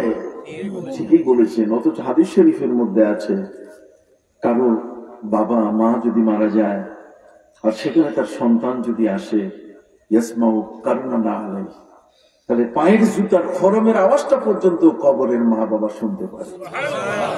নবীজি তো তাদেরকে বলেন নাই যে তারা শুনতে পাবে না। নবীজি বলছেন, কবরস্থানের পাশ দিয়ে যখন তোমরা যাবে, কবরস্থানে আসলে কবরবাসীকে তুমি সালাম দিও। কি দিও? তারা সালাম দিলে নিশ্চয়ই তারা কবরে কি শুনবে, শুনতে পায়। সম্মানিত সুধী, দরবেশ রেগে গেলেন যে আসলে তো তার মায়ের বক্তব্য, মায়ের অভিযোগ যেটা, সেটা মিথ্যা নয়। অতএব তিনি সেখান থেকে সরে গেলেন। রাত্রে দরবেশ স্বপ্নে দেখতেছেন যে আল্লাহ তাআলা সেই মহিলাকে মাফ করে দিয়েছেন। মহিলার কোনো অপরাধ গুনাহ আর কিছু নাই। দরবেশ তার কারণ অন্বেষণ করা শুরু করলেন। তিনি আল্লাহর কাছে বিষয়টি জানার জন্য চেষ্টা করলেন। আল্লাহর পক্ষ থেকে তাকে ইলহাম করে দেওয়া হলো। সেই ইলহামের উপরে ভিত্তি করে দরবেশও বুঝতে পারলেন যে আসলে তার মা ক্ষমা পেয়েছে। তাহলে আবারও আগের দিনের মতো আজকে তার কবরের পাশে গিয়ে দেখি কবরে আযাব হচ্ছে কিনা। সুবহানাল্লাহ। কবরের পাশে গিয়ে দরবেশ দেখলেন কোন আযাব নাই, মা খুশি। মায়ের কবরে নূরের আলো জ্বলতেছে। এমন একটি সময়ে দরবেশ জিজ্ঞেস করলেন, রে মা, তুমি তো অনেক খুশি, ভালো আছো। মা বললেন, দরবেশ, আমি তো এতদিন ভালো ছিলাম না। এতদিন আমার উপরে শুধু শাস্তি আর শাস্তি, আর জাহান্নামের গরম বাতাস, সব আমার কবরের দিকে আসতেছে। আমি তো অশান্তিতে ছিলাম, এই শান্তিটা আসলো কিভাবে? দরবেশ, কিছু ঘটেছে কি? দরবেশ বললেন যে আসলে তোমার মেয়েটা বেয়াদব। আমি তোমার বাড়িতে গিয়েছিলাম যে ওই মেয়েটাকে একটু ভালো কইরা তাকে একটু ওয়াজ নসিহত করে তাকে পথে এনে যদি তোমার জন্য একটু দোয়া করে দিতে পারতাম, তো আমার নবীজির হাদিস আছে, আওয়ালাদিন সালেহি ইয়াদউনা, নেককার সন্তান যদি দোয়া করে তাহলে সে দোয়া কি হয়? কবুল হয়। বড্ড করে বলেন সুবহানাল্লাহ। এখানে কোনোদিন কার্পণ্য করবেন না। মা বাবা জীবনে আপনাকে নিয়ে কোন কৃপণতা করে নাই, দুধটা ঠিক মতোই দিছে। কতক্ষণ না খাবার চিৎকার শোনার আগে আপনার খাবার আপনার মুখে দিয়ে দিয়েছেন মা। তাদের জন্য কোনো কৃপণতা করবেন না। এখন মহিলাকে জিজ্ঞেস করে তুমি ভালো থাকো। মহিলা বলছে, না দরবেশ, আপনি একটু আমাকে বলেন যে আমি এই শান্তিটা পাইলাম কেন? দরবেশ বলছেন, দেখো তোমার মেয়েটা, এর খোঁজে আমি তোমার বাড়িতে গেছিলাম। যাওয়ার পরে দেখি মেয়েটা গোসলে গেছে, তাও একটা পুকুরের ভিতরে মাঝখানে। আমি তাকে বারবার বললাম যে মহিলা, রে মেয়ে, তুমি উঠো, উপরে উঠো, তোমার সাথে আমার কথা আছে। তোমার মায়ের সম্পর্কে কিছু বলবো, কিন্তু তোমার কথা তোমার মেয়ে শোনার সাথে সাথে সে আমাকে এত অপমান করলো, শেষ পর্যন্ত পানি দিয়ে হাতে কোষ নিয়ে আমাকে ঢিল মারছে। আমি খুব ব্যথিত হয়েছি। এই ব্যথিত অবস্থায় চলে গেলাম। যাওয়ার পর আমি স্বপ্ন দেখলাম, আমাকে আল্লাহর পক্ষ থেকে ইলহাম করা হলো। আল্লাহর পক্ষ থেকে বলা হলো, দরবেশ, তুমি কষ্ট করে সেখানে গেছো মেয়েটাকে পথে আনার জন্য, কিন্তু সে মেয়েটা ভালো আচরণ করে। কি করছে? পানির কোষটা, এক কোষ পানি দিয়ে তোমার গায়ে জড়ি ছিটাইয়া মারছে, একটা আঘাত করেছে। দরবেশ, তারপরও আমি তার মাকে মাফ করে দিয়েছি। কেন? যে ওই পানিটা তোমার গায়ে পড়ার পরে মাটিতে যেখানে পড়ছে সেখানে বেশ কিছু কীট পতঙ্গ বহুদিন যাবত পানের অপেক্ষায় ছিল। এই পানির ছিটাটা ওই পোকাগুলোর মুখে পড়ার কারণে পোকাগুলো সতেজ হয়ে গেছে, সজীব হয়ে গেছে। এই পোকাগুলোর মধ্যে জীবন্ত রূপ এসে গেছে। আল্লাহ তাআলা খুশি হইয়া, ওই মেয়েটা যদিও তার মায়ের জন্য এটা করে নাই, করছে তোমাকে শাস্তি দেওয়ার জন্য, তোমাকে অপমান করার জন্য, কিন্তু ওই পানির যে ঢিলটা তোমার গায়ে লাগার পরে এটা গিয়ে পড়ছে যে জায়গায়, সেখানে কিছু কি পোকা ছিল, কীট পতঙ্গ ছিল। ওরা ওই পানিটা পান করে খুশি হয়েছে। আল্লাহ তাআলা সেই দিকে তাকাইয়া ওই মেয়েটির মাকে তিনি ক্ষমা করে দিয়েছেন। এই জন্য ভাইরা আমার, ইসলামের প্রত্যেকটা বিষয় হচ্ছে আপনাদের জন্য নসিহত। এখানে গান বাজনা করার জিনিস না। একটা মাইক পাইলাম আর গান শুরু করে দিলাম। গানের জন্য কত মোবাইলে আপনি দেখেন, গানের জন্য আলাদা সফটওয়্যার আছে। কত না গান শুনতে চাইলে আপনি কোন গান শুনবেন? সব গানের আপনি যেটাই শুনতে চাবেন সেখানে সেখানে আছে, নাই কোনটা? কিন্তু না, ওয়াজ এটা গানের মজলিস না। আসেন আমি একটু আগাই। সম্মানিত সুদী, পবিত্র কোরআন মজিদে আল্লাহ রাব্বুল আলামিন বলে দিলেন, ওয়াকুল কাওলাম মা'রুফা। নবীর স্ত্রীগণ, তোমরা কথা বললে স্বাভাবিক নিয়মে কথা বলবে। যে নিয়মে মেয়েরা পুরুষের সাথে কথা বলে তাতে কোনো মনের বিনিময় হয় না, বরং সেখানে একটা বার্তা যদি জিজ্ঞেস করে ভাই কি ঘরে আছেন, উত্তর হবে কি নাই, অথবা কি আছেন। কিন্তু না, ভাই তো নাই, আসেন বসেন, একটু চা খাওয়াই, একটু চা খেয়ে যান। না না না, ঘরে কেউ নাই, ওইভাবে প্রবেশ করা যাবে না। ইসলাম বলে দিয়েছে মহাগ্রন্থ আল কোরআনের সূরা আন-নূরের মধ্যে আল্লাহ পাক রব্বুল আলামিন বলে দিয়েছেন, ইয়া আইয়ুহাল্লাযীনা আমানু লা তাদখুলু বুয়ুতান গায়রা বুয়ুতিকুম হাত্তা তাস্তানিসু ওয়া তুসাল্লিমু আলা আহলিহা। হে ইমানদার ব্যক্তিরা, তোমরা অন্যের বাড়িতে প্রবেশ করো না যতক্ষণ পর্যন্ত অনুমতি না পাও। কি দিতে হবে? অনুমতি। কামিং স্যার, আমি কি আসতে পারি? কতক্ষণ না, আমি কি ভিতরে ঢুকতে পারি? সুবহানাল্লাহ, কি চমৎকার কথা। হাত্তা তাস্তানিসু ওয়া তুসাল্লিমু আলা আহলিহা। কেউ কারো বাড়িতে গেলে সেখানে জোরে সালাম দিবে, আসসালামু আলাইকুম, যাতে ঘরের ভিতরে মহিলারা সতর্ক হয় যে আরেকটা পরপুরুষ আমার ঘরে প্রবেশ করেছে। আমি কি আপনাদের বুঝাইতে পারছি? এখন আসেন, মেয়েরা কিভাবে হাঁটা চলা করবে সেটা আজকের আয়াতের মধ্যে বলা হয়েছে। পবিত্র কোরআন মজিদে আল্লাহ বলছেন, وَقَرْنَ فِي بُيُوتِكُنَّ وَلَا تَبَرَّجْنَ تَبَرُّجَ الْجَاهِلِيَّةِ الْأُولَى। তোমরা যদি রাস্তায় চলো তাহলে মুতাবাররিজা হলে হবে না। খবরদার, জাহিলি যুগের মেয়েরা, পুরুষ আর মহিলা একসাথে মিলে তারা রাস্তায় হাঁটতো, এত বেশি মিলামিশা করতো। জঙ্গল ঝাড়ে আশপাশে, যেটা আমেরিকা ইউরোপের মধ্যে হয়, হোটেলে মোটেলে জেনা ব্যভিচার হচ্ছে হরদম। কতক্ষণ না, আজকে পৃথিবীর প্রায় 57 থেকে 58টা দেশে জারজ সন্তান প্রায় 70% উপরে। জারজ, শুধু জারজ, যা জন্ম নিতেছে এটা একটাও বাপ চিনে না। কতক্ষণ, যেগুলো জন্ম নিচ্ছে এটা কি চিনে না, বাপ চিনে না। আজব করবা। অথচ আল্লাহ পবিত্র কোরআন মজিদে বলেছেন, উদউহুম লিআবাইহিম, তাদেরকে ডাকবে তাদের বাপের পরিচয় দিয়া। কথা বলবেন, পৃথিবীর ছেলে অথবা মেয়ে হোক, তাদের পরিচয় হবে কি? বাপকে দিয়া। আর পৃথিবীর যত পশু প্রাণী আছে তার পরিচয় হবে মাকে দিয়া। কথা বলতে পারছেন? কুল্লু বনি আদম ইউনসাবু ইলা আবিহি। প্রত্যেকটি প্রাণী, ছেলে হোক মেয়ে হোক, প্রত্যেকটা মানুষের পরিচয়, বনি আদমের পরিচয় হবে কি? তার বাবাকে দিয়া। উদউহুম লিআবাইহিম। কথা বুঝতে পারছেন? অতএব সম্মানিত সুধী, আজ পাশ্চাত্য জগতের এই সমস্ত আচার আচরণ আমাদের টেলিভিশন সহ বিভিন্ন মিডিয়াগুলোতে আসার কারণে আমাদের মেয়েরাও এরকম হচ্ছে। ইসলাম আল কোরআন সার্বজনীন, সূর্যের উদয়াচল থেকে অস্তাচল পর্যন্ত পৃথিবীর সর্বপ্রান্তে কোরআন প্রযোজ্য। এটা নয় যে কোরআন শুধু সৌদি আরবের জন্য প্রযোজ্য, আমেরিকায় চলবে না। কোরআন শুধু সৌদি আরবের জন্য প্রযোজ্য, এটা বাংলাদেশের ঘরে ঘরে চলবে না। কোরআনকে প্রতিষ্ঠিত করতে হবে আমাদের ঘরে ঘরে। আল্লাহর দ্বীন প্রতিষ্ঠিত করতে হবে, আল্লাহর দ্বীনের আইন এবং কানুনকে প্রতিষ্ঠিত করতে হবে।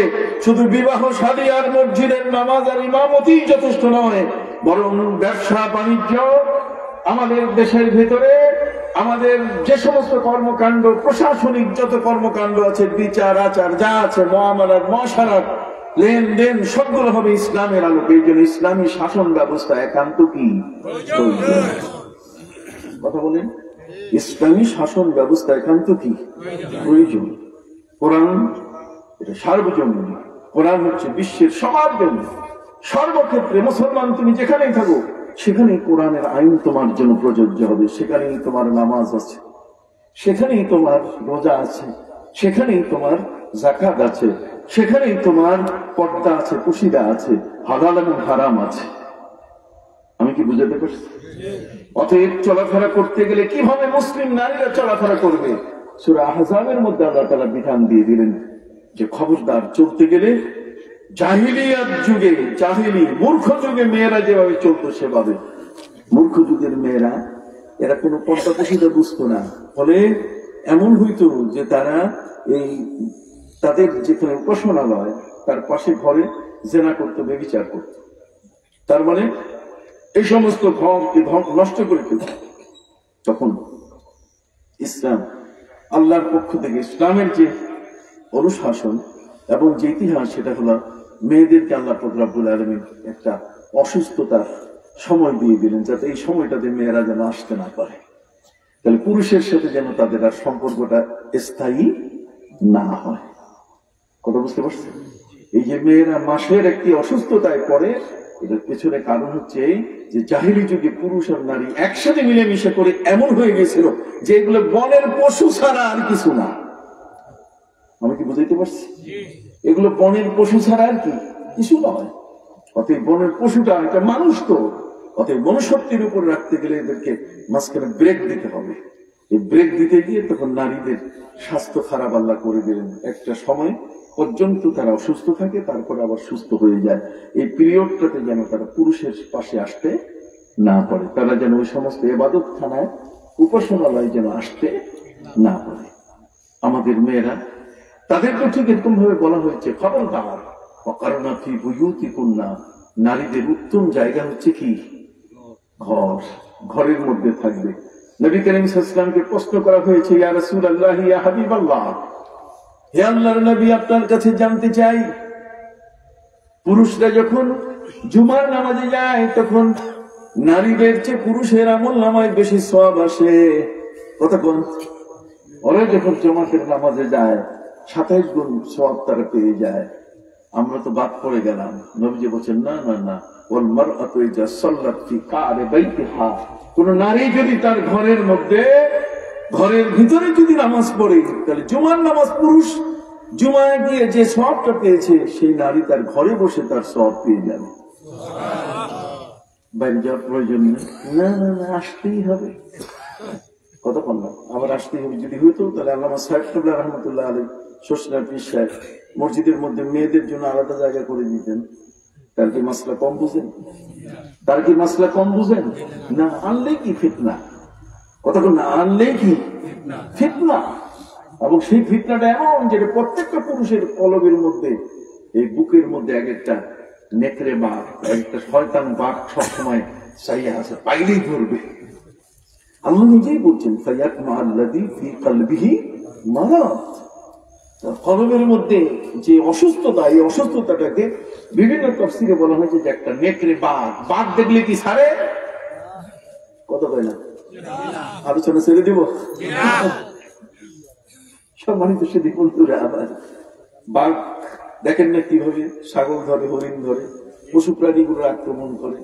মানুষের কলবটা কিন্তু ঠিক এরকম, যদি কোনো মহিলা দেখে তাহলে তার উপরে লাফাইয়া পড়তে চায়। এই জন্য আল্লাহ বলছেন, ওয়াকারনা ফি বুয়ুতিকুন্না, ঘরের মধ্যেই থাকো। স্বামী আর স্ত্রী দুজনে মিলে তর্ক শুরু হয়েছে। কতক্ষণ? স্বামী বলছে, দেখো আর কতদিন ঘরের ভিতরে থাকবো, তুমি একটু বাইরে, একটু পার্কে নিয়ে যাও, একটু হাওয়া খাবো। কি খাবে? হাওয়া খাবে। সম্মানিত সুধী, যেমন টায়ার এবং টিউব, এই যে ট্র্যাকের মধ্যে বাইরে কি থাকে? টায়ার, আর ভিতরে কি থাকে? টিউব থাকে। টিউব বলতেছে ভিতরে আর কতদিন থাকবো? সিলেট থেকে ঢাকা গেলাম, ঢাকা থেকে সিলেট আসলাম, কোনদিন রাস্তাটা দেখলাম না, ওদিকে কুয়াকাটা যাওয়ার সুযোগ হলো না। তুমি গেছো পটে, কিন্তু আমি তো ভিতরে ছিলাম, পদ্মা সেতু দেখার সুযোগ হলো না। কাজে এখন তুমি ভিতরে আসো, আমি বাইরে যাই। তো টিউব যদি ভিতরে না থেকে যদি বাইরে আসে, তাহলে কতটুকু জানি নিতে পারবেন? একটু পরে ফুস, একটু পরে কি শেষ। কথা কি বুঝতে পারছেন? এই জন্য আল্লাহ বলছেন, ওয়াকারনা ফী বুয়ুতিকুন্না, তোমার জন্য যে গোপন যে জায়গাটা, তোমার মধ্যে আল্লাহ এত বরকত দিয়েছে যে পৃথিবীতে নারীরা আল্লাহর জান্নাতে যখন যাবে, নারীরা আল্লাহর জান্নাতে যখন যাবে, পুরুষরাও আল্লাহর জান্নাতে যাবে। পুরুষদেরকে আল্লাহ পাক রব্বুল আলামিন বলবেন, ওয়ালাকুম ফীহা মা তাশতাহি আনফুসুকুম ওয়ালাকুম ফীহা মা তাদউন। আল্লাহ পুরুষদেরকে বলবেন, রে পুরুষরা, আমি তোমাদের সাথে ওয়াদা করেছিলাম পৃথিবীতে জান্নাতের মধ্যে প্রবেশ করার পরও আমি আল্লাহ তোমাদের থেকে দূরে যাব না, বরং তোমাদেরকে জিজ্ঞাসা করবো যে আর কি চাও। পুরুষদেরকে আল্লাহ জিজ্ঞাসা করবেন যে আর কি চাও। পুরুষরা বললো যে আল্লাহ হুর চাই, গেলেমান চাই, বউ তো আছে তারপরও চায়, কতক্ষণ। এরপরে মহিলাদের কাছে আল্লাহ তাআলা বলবেন যে নারী, আমি বলেছিলাম পৃথিবীতে ওয়ালাকুম ফিহা মা তাশতাহি আনফুসুকুম, যা চাইবে তাই দিবে, ওয়ালাকুম ফিহা মা তাদউন, তোমাদের জন্য ওয়াদাকৃত বিষয় সেখানে আছে, অতএব তুমি কি চাও। তখন সেই নারী আল্লাহর কাছে বলবে যে আল্লাহ আমি কিছুই চাই না। তাহলে কি চাও? আমার স্বামীটাকে চাই। এই স্বামীটা এখন জাহান্নামের কোন জায়গায় পড়ে আছে, কোন জায়গায় ঘুষ খাইয়া ধরা খাইয়া পড়ছে, কোন জায়গায় টাকা পয়সা বিদেশে লুটপাট করে পাঠাইছে, কতক্ষণ না। এই দুনিয়ার মধ্যে যত অপকর্ম করছে, এই অপকর্মের কারণে সে এখন শাস্তিতে আছে। যে আল্লাহ তুমি তো আমাকে জান্নাত দিয়েছো, আমি তো এখন এই জান্নাত থাকতে পারতেছি না স্বামীটার শোকে, স্বামীর শোকে, অতএব তাকে তুমি একটু ব্যবস্থা করে দাও। আল্লাহ বলছেন ঠিক আছে, তোমাকে যেহেতু জান্নাত দিছে, আর জান্নাতি ব্যক্তির সুপারিশ আমি আল্লাহ কবুল না করলে কার সুপারিশ কবুল করবো? যাও, তোমার এই সুপারিশে তোমার স্বামীকে তোমার কাছে আমি নেওয়ার ব্যবস্থা করছি। আল্লাহ ফেরেশতাদের বলবেন যে জাহান্নামের কোনখানে আছে বাইক কইরা, ওরে ওই একটা নদী থাকবে, যে নদীটাতে হায়াত, হ্যাঁ জীবন্ত নদী, সেই জীবন্ত নদীর মধ্যে ওরে সুবালি দিয়া দিয়া গায়ের আঙ্গারা কালো গুলো সব দূর করে একেবারে ফর্সা বানাইয়া, এরপর তার বউয়ের কাছে বিশাল সেই বাসর রাতের স্বামী যেমন বরের বেশে যায়, ঠিক তার স্ত্রীর কাছে তার স্বামীকে বরের বেশে তাকে উপহার দেওয়া হবে। কথা কি বুঝতে পারছি? এই জন্য সম্মানিত শুধু নারী যারা, তারা ঘরে থাকবে। কোথায় থাকবে? وقرن في بيوتكن ولا تبرجن تبرج الجاهلية الأولى। এরপরে বলা হয়েছে নারীরা তোমাদের কাজ হলো নামাজ পড়া, তোমাদের কাজ হলো যাকাত দেওয়া, তোমাদের কাজ হলো আল্লাহকে মানা, তার রাসূলকে মানা। وَأَقِمْنَا الصَّلَاةَ وَآتِينَا الزَّكَاةَ وَأَطِعْنَا اللَّهَ وَرَسُولَهُ। তোমাদের দায়িত্ব হলো চারটা। একটা হলো কি করো? নামাজ পড়ো। ঘরের মধ্যে মাইয়া মানুষ নামাজ পড়লে কি যে সুন্দর দেখায়। ঘরের মধ্যে নবী করিম সাল্লাল্লাহু আলাইহি ওয়াসাল্লাম বলেছেন লা তাত্তাখিযু বুয়ুতাকুম কুবুরা, তোমরা তোমাদের ঘরগুলোকে কবরস্থান বানাইও না। ঘরের মধ্যে নামাজ পড়ো, সুন্নত নামাজ, নফল নামাজ, তাহাজ্জুদ নামাজ ঘরের মধ্যে পড়ো, তাহলে তোমার সন্তান পাশে সেও নামাজ পড়া শিখবে। সুবহানাল্লাহ। সে ওযু করে শিখবে, সে পবিত্রতা শিখবে, সে নাপাকি থেকে নিজকে রক্ষা করে শিখবে। কতক্ষণ এই জিনিসটা নাপাক, এটা আমার দেহে যদি লাগে তা আমার জন্য ক্ষতি হয়ে যায়। কি বলেন ঠিক কিনা? রাত তো অনেক হয়ে গেল, তারপরও তাড়াতাড়ি শেষ করি। কথা বুঝতে পারছেন? তাড়াতাড়ি শেষ করি। সম্মানিত শুধু আল্লাহু আকবার। এমন একটা সাবজেক্ট আমাকে দিয়েছেন, আমাকে কিন্তু বলে নাই, আমাকে জানাই নাই আগে। কই বোঝেন ভাই জানাইছে কেউ? ও কুঝো মনে নেই, আমার বুড়া মানুষ, এটা মনেও নাই। যাই হোক, وقرنا في بيوتكن ولا تبرجن تبرج الجاهلية الأولى। এক হলো বেঢঙ্গা নির্লজ্জের মতো রাস্তায় হাঁটবে না, নামাজ পড়বে, যাকাত দিবে এবং আল্লাহ এবং আল্লাহ রসুল ছাড়া আর কোনো দিকে যাবে না সে। আর এখন তো ঘর থেকে বাইর হইয়া সে ওই তালিম দেওয়ার জন্য আরেক বাড়িতে যায়, যাওয়ার পরে ওই বাড়িতে যাইয়া ওই বাড়ির স্বামী ইটালিতে থাকে, বোর জন্য ডাব সাবান লম্বা বড় বড় বুঝেন নাই পাউডার এই সেই সব দিয়ে বিশেষ জায়গা হয়। বাবু এগুলো কি? কয়টা আমার স্বামী পাঠিয়েছে ইটালি থেকে। এই তখনই তার মাথা গরম হয়ে যায়। ঘরে এসে বলে তুমি কি জানো, ওর ইটালির স্বামী এইটা আনছে, ওইটা আনছে, এটা দিছে, ওইটা দিছে, তুমি কোনটা দিছো? শুরু হয়ে গেল। এই জন্য মহিলা তার ঘরে থাকবে। অকারণা কি বুঝুতি কন্যা, স্বামীর ঘরটাই হলো তার জান্নাত। সুবহানাল্লাহ বলেন। স্বামীর ঘরটাই হলো তার কি জান্নাত। আরেক ঘরে যদি তাকে বেড়াইতে দেন তাহলে কিন্তু এই দেখাই দিবে আপনাদের। কথা বলেন নাই, একে পুরা দেখাই দিবে। তুমি আমারে কি দিছো? কিছুই দিই না, একটা শাড়ি পর্যন্ত ঠিক মতো দেও নাই। কথা বুঝতে পারছেন? খবরদার। ওয়াকারনা ফি বুয়ুতিকুন্না, অনেক ফায়দা বুঝে, এটা অনেক ফায়দা। কোরআনের একটা আয়াতের উপকারিতা এত বড়, এর ডিগনিটি, এর গভীরতা এত বড়। যত গভীরে যাবেন ততই নতুন নতুন জিনিস বের হয়ে আসবে। একটা সমাজের শৃঙ্খলা, একটা পরিবারের শৃঙ্খলা, একটা পরিবারের শান্তি, এই সবগুলো এই আয়াতের মধ্যে লুকানো আছে। সুবহানাল্লাহ বলেন। ওয়াকারনা ফি বুয়ুতিকুন্না ওয়ালা তাবাররাজনা তাবাররুজাল জাহিলিয়াতিল উলা ওয়াকিমনাস সালাতা ওয়া আতিনাজ যাকাতা ওয়া আতি'না আল্লাহা ওয়া রাসূলাহু।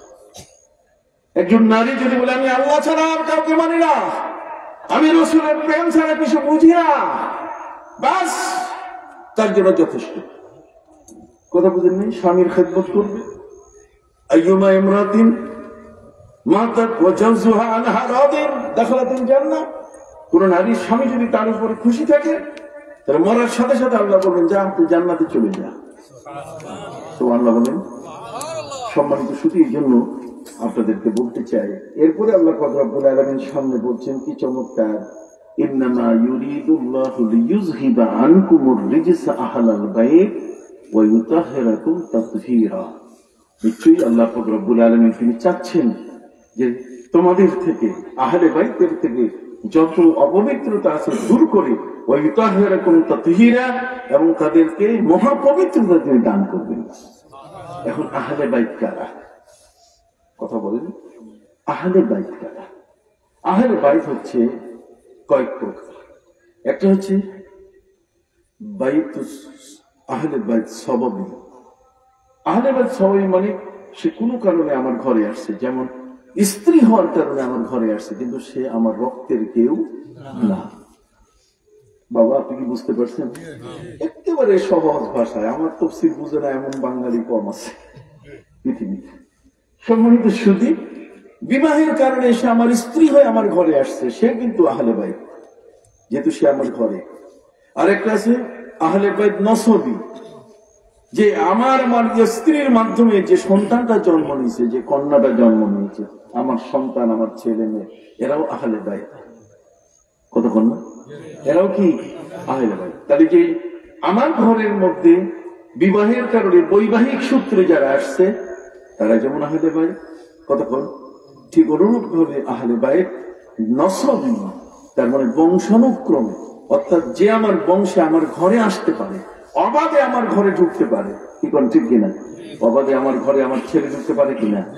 অবাধে আমার মেয়ে আমার ঘরে কি ঢুকতে পারে? আমার ঘরে, তার মানে স্বামী স্ত্রী পর্দা তো এটা ভিন্ন জিনিস। এ কথাটা আবার অপব্যাখ্যা করার সুযোগ নেই, পন্ডিতের তো অভাব নেই। আমি কই একটা বুঝে আরেকটা, মানছে গুয়াম তাম্বুরায় মানছে মিসারায়। আমি কি কই আর আমার শালীনরা কই। কতক্ষণ আমি বলি একটা আর সে ব্যাখ্যা করে আরেকটা। এই মৌলবী বাংলাদেশে অসংখ্য, মানে মুখ চিপলে দুধ বাই হয়। কতক্ষণ না মুখ চিপলে কি বাই হয়? দুধ বাই হয়। অথচ দেখবেন সে এমন এমন কমেন্টস দিয়ে বসেছে, মনে হয় সারা দুনিয়ার সবকিছু বুঝেছে, আসলে কিছুই বুঝে না সে। فقل لمن يدعي فلسفة حفظت شيئا وغابت عنك الاشياء। যদি কেউ তোমাকে জিজ্ঞেস করে আমি সব জানি, দুইটা আঙুল দেখায় বলে তুমি কিচ্ছু জানো না, এখনো সারা দুনিয়া জানা কি বাকি আছে। অতএব চুপ থাকো, অপেক্ষা করো, এটার আরো ভিন্ন ব্যাখ্যা আছে। কি বলেন ঠিক না? তুমি যতটুকু পাইছো এটাই মুখে আসার সাথে সাথে কাফা বিল মারই কাযিবান ইউহাদ্দিসু বিকুল্লি মা সামিআ, যেটাই তুমি শুনলে সাথে সাথে প্রচার করা শুরু করলে, খবরদার তুমি গুনার ভাগী হয়ে যাবে, গুনাহ কবিরা তোমার আমলনামায় চলে আসা শুরু করবে। খুবই সেন্সিটিভ বিষয়। এই জন্য ভাইরা আমার, আহলে বাইত স্বভাবই বৈবাহিক সূত্রে যে আমার ঘরে আসছে, কি কন, সেও আহলে বাইত। আর যে আমার ঘরে জন্ম নিয়েছে সেও কি আহলে বাইত। আরেক আহলে বাইত হচ্ছে যাকে নবী করিম সাল্লাল্লাহু আলাইহি ওয়াসাল্লাম তার রানের মধ্যে বসালেন, দুই নাতি হাসান এবং হোসেন, ডান পাশে কন্যা ফাতেমাকে তিনি দাঁড় করালেন, আর পিছনে হযরত আলীকে দাঁড় করালেন। শেরে খোদা, মুশকিল কুশা হযরত আলী রাদিয়াল্লাহু তাআলা পিছনে দাঁড়ানো, ডান পাশে দাঁড়ানো হযরতে ফাতেমা সাইয়্যিদাতুন নিসায়ে আহলিল জান্নাহ, আর সাইয়্যিদায়ে শাবাবে আহলিল জান্নাহ, জান্নাতের দুজন যুবকদের সর্দার, সকল জান্নাতীদের সর্দার, সকল জান্নাতীর সর্দার হযরত ইমাম হাসান এবং হুসাইন। সুবহানাল্লাহ। নবীজি হাসান, হুসাইন, ফাতিমা, আলী এবং নিজে এরপর একটা চাদর মাথায় দিলেন, কালো চাদর মাথায় দিয়া আল্লাহর কাছে বললেন, আল্লাহুম্মা হাউলাই মিন আহলি বাইতি, আল্লাহুম্মা হাউলাই মিন ইতরাতি। আল্লাহ, এরা হলো আমার আহলে বাইত, এরা হলো আমার ইতরাত, এরা আমার বংশের, অতএব আমার বংশের এরা। কুল্লা আসআলুকুম আলাইহি আজরান ইল্লাল মুআদ্দাতা ফিল কুরবা। তিনি উম্মতকে বলে দিলেন, পৃথিবীর উম্মত শুনে নাও, তোমাদের কাছে আমি ইসলাম এনে দিয়েছি। উহুদের ময়দানে আমার দান শহীদ হয়েছে, তায়েফের ময়দানে আমি রক্তাক্ত হয়েছি, সেখানে যত ধরনের আঘাত আক্রমণ সব বরণ করে নিয়েছি। এর বিনিময়ে আমি তোমাদের কাছে কিছু চাই না। আমি দেশ ছাড়তে বাধ্য হয়েছি, হিজরত করেছি, আমি কষ্ট পেয়েছি, আমি কষ্ট করেছি তোমাদের জন্য, কিন্তু আমি এর বিনিময় চাই না। শুধু বিনিময় একটা, আমার এই পাক পাঞ্জেতান, আমার এই পাক পাঞ্জেতান, আমার হাসান, আমার হুসাইন, আমার আলী, আমার ফাতেমা আমাদের সাথে কখনো খারাপ ব্যবহার করবে না। সুবহানাল্লাহ বলুন। কোরআন বলছে, কুল্লা আসআলুকুম আলাইহি আজরান ইল্লাল মুআদ্দাতা ফিল কুরবা। মুআদ্দাতা ফিল কুরবা মানে আহলে বাইতের পাক পাঞ্জেতান, পাঁচজন। এই জন্য প্রিয় নবী সাল্লাল্লাহু আলাইহি ওয়াসাল্লাম বলেছেন, আমার নবী সাল্লাল্লাহু আলাইহি ওয়াসাল্লাম বলেছেন, মান মাতা ফি হুব্বি আলি মুহাম্মাদিন মাতা শাহীদা। যে ব্যক্তি আমার পাক পাঞ্জিতনকে মহব্বত করবে, হযরত হাসান, হুসাইন, আলী, ফাতেমা, আমি সবাইকে যারা মহব্বত করবে, এই অবস্থায় মারা গেলে সে শাহাদাতের মর্যাদা পাবে। মান মাতা আলা হুব্বি আলি মুহাম্মাদিন মাতা মাগফুরা। যদি কোন ব্যক্তি এই পাক পাঞ্জিতনকে মহব্বত করে, এই অবস্থায় যদি মারা যায়, তাহলে মাগফুর হয়ে যাবে, নিষ্পাপ হয়ে মারা যাবে।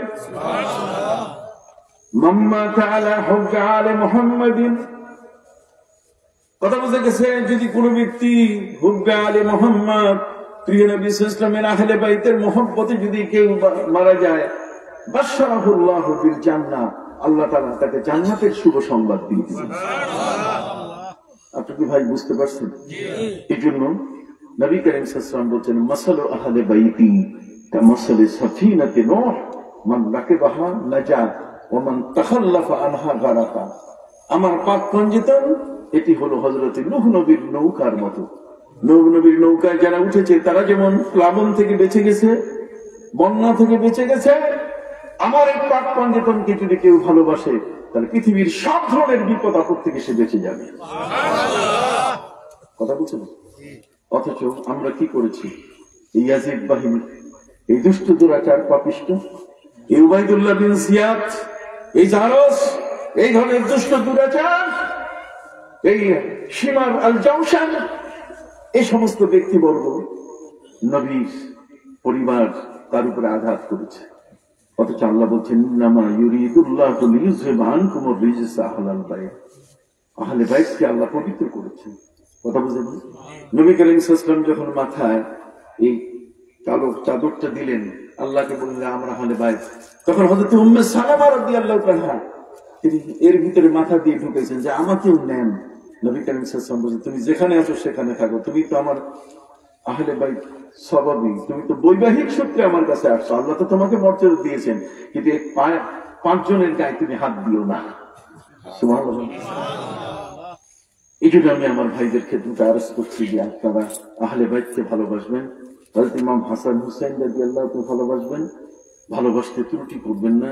ইয়াজিদ সেই ইমাম হুসাইন রাদিয়াল্লাহু তাআলা আনহুকে যে নির্মম ভাবে তার বাহিনী দিয়ে অত্যাচার করেছে, তিনি বলেছেন, এই কুফা ওয়ালি, হে কুফা ব্যক্তিরা, তোমরা মনে করো না যে আমি নিজে নিজে এসেছি। কি বলেন, ঠিক কিনা? मैं आया नहीं हूं बुलाया गया, कि मेहमान बना के सताया गया हूं, मुझे मैं रोया नहीं हूं रुलाया गया हूं। আমি এমনি আসি না, তোমরা ডাকছো এই জন্য আমি আসছি। আমি নিজে কান্দি নাই, তোমরা আমার কি করছো? কাঁদাইছো। আসুন আল্লামা সাহেব কিবলা রহমতুল্লাহ আলাইহির মতো এক মহান ব্যক্তি আমাদের মুর্শিদ কামেল ছিলেন। আল্লামা সালিক আহমদ সাহেব আমার বন্ধুবর, রাখালগঞ্জ সহ এই সিলেটের মধ্যে অসংখ্য জায়গায় একসাথে আমরা কোরআনের তাফসীর করেছি, এক বৈঠকে বসে আমরা ওয়াজ নসিহত করেছি। তিনি আকস্মিক ভাবে দুনিয়া থেকে চলে গেলেন। কথা বুঝতে পারছেন? আমি দোয়া করি আল্লাহ রব্বুল আলামিন যেন আল্লামা সাহেব কিবলা রহমতুল্লাহ আলাইহির ভক্ত মরিদান সারসিনা ফুরফুরা সহ যত দরবার, যত হক্কানি দরবার আছে, যত ওলিয়া উলিয়া আছে, যারা দুনিয়া থেকে যত আলিম ওলামা বিদায় নিয়েছেন, তাদের সবাইকে যেন আল্লাহ মাফ করে দেন, তাদের মর্যাদা আল্লাহ যেন বাড়িয়ে দেন। সালিক আহমদ সাহেব, মুহাদ্দিস সাহেব, সতপুর মাদ্রাসার ভাইস প্রিন্সিপাল, আল্লাহ যেন তাকে তার দরজাকে বুলন্দ করে দেন, তার দরজাকে যেন আলিয়া করে দেন। সকল বলেন আমিন। এখানে বড় হুজুর আছেন, আমি তার জন্য দোয়া করি। হুজুর আছেন, আমার প্রিন্সিপাল সাহেব সাবেক, তিনি আছেন, আমিও তো সাবেক হইয়া গেছি, উনিও সাবেক, আমিও সাবেক, মানে রিটায়ার করে দিচ্ছি। কথা বুঝেন না? কত ছাত্র বানালাম, কত ছাত্র হাত থেকে দূর করো, কিন্তু এই ছাত্রদের মুখে যখন কোনো খারাপ ওয়াজ শুনি তখনই কষ্ট লাগে। কি বলে ঠিক নেই? তো হুজুর, আমি তো আজকের জন্য ক্ষমা চাই, এরপরে আপনি দোয়া করবেন। হুজুর দোয়া করবেন লাস্ট, আপনি